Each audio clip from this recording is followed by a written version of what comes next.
আজকে তো রুগী বেশি আসতেছে না। আসসালামু আলাইকুম। ওয়ালাইকুম আসসালাম। কি ভালো আছেন? আল্লাহ খুব ভালো রাখছে। কি খবর? ভালো। আমার শরীরটা খারাপ তো এই জন্য আইছি। বসো বসো বসো।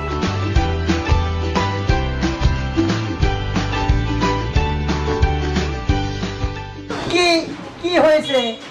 আসলে না আমার জিহ্বার ভিতরে এমন অসুখ হয়েছে কোনো কিছু ধরতে পারি না। ভাত খাই বুঝি না, হ্যাঁ তরকারি খাই বুঝি না, হ্যাঁ। গোল্লা খাই বুঝি না, কোনো কিছু খাই না, হ্যাঁ? না বুঝি না। তাই নাকি? যেই খান একই নাকি? একই নাকি? মিষ্টিও খান একই, একই। মাংস দিয়ে খালি একই, ডাল খাই নাকি, শাক সবজি সব গাইসা গাই খাই নাকি? গাইসা গাই খাই। দেখি দেখি দেখি। আহা।